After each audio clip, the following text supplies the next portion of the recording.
Hello dear student, अगर आप class 12th का यूपी बोर्ड एग्जाम का पेपर देने जा रहे हैं तो यह क्वेश्चन आपके लिए बहुत ही ज़्यादा इम्पोर्टेंट हो सकता है। यह वेरी इम्पोर्टेंट क्वेश्चन है, इसको मैं लिख दूं। यह आपके लिए वेरी इम्पोर्टेंट हो सकता है। तो यह क्वेश्चन वेरी इम्पोर्टेंट है, तो इसका सॉल्यूशन कैसे होने वाला है उस पर हम डिस्कशन करेंगे। सबसे पहले आप क्वेश्चन को ध्यान से देखिए। इस क्वेश्चन में थीटा दिया है और d y upon d x कह रहा है ज्ञात करना है। तो इस क्वेश्चन का सॉल्यूशन क्या रहने वाला है मैं बहुत ही आराम से बताने वाला हूँ। तो वीडियो के अंत तक आप इस क्वेश्चंस का सॉल्यूशन जरूर देखिएगा, तभी आपको यह क्वेश्चन अच्छे से क्लियर हो पाएगा। यहाँ पर दिया है x is equal to a cos theta, और जैसा कि देखने को मिल रहा है कि कॉस का जो गुणांक है वो थीटा है, तो आपको करना पड़ेगा थीटा के सापेक्ष अवकलन। लिखेंगे थीटा के सापेक्ष अवकलन करने पर,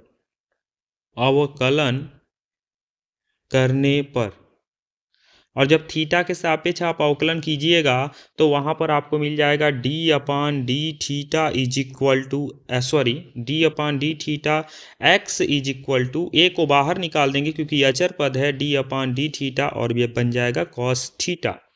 D upon d theta x की वैल्यू हो जाएगी D x upon d theta, और कॉस की वैल्यू होती है माइनस की साइन थीटा, और ए यहाँ पे है ही, इसको आप इक्वेशन फर्स्ट लिख लीजिएगा। इसके बाद अगला स्टेप दूसरा जो y बराबर ए साइन थीटा दिया उसको लेके चलेंगे।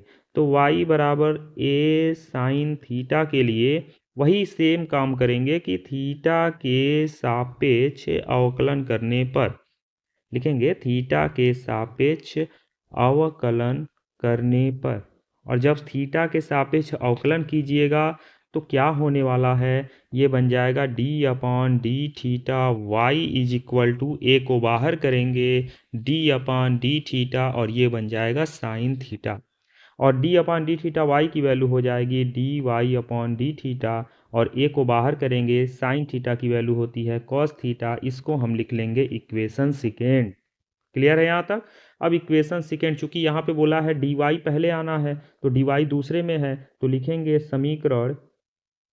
समीकरण दो भागा समीकरण एक से, यानी समीकरण दो से एक को भाग देना है, तो d y upon d theta से भाग देना है d x upon d theta, नीचे आ जाएगा, और बराबर में यहाँ पर ए कॉस थीटा होगा, और यहाँ पे माइनस का क्या बना था साइन थीटा इंटू का ए, डी थीटा से डी थीटा कैंसिल हो जाएगा, और यहाँ पर ए से ए कैंसिल हो जाएगा, तो डी वाई अपॉन में डी एक्स बचेगा, और बचेगा माइनस का कॉस थीटा अपॉन में साइन का थीटा। यहाँ तक क्लियर है।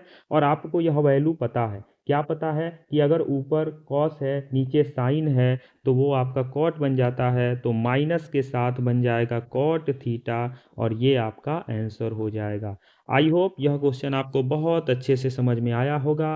अगर अच्छे से समझ में आ गया है तो एक छोटा सा काम करना है, आपको इस वीडियो को अपने फ्रेंड तक शेयर करना है ताकि वह भी इस क्वेश्चन को अच्छे से समझ पाए।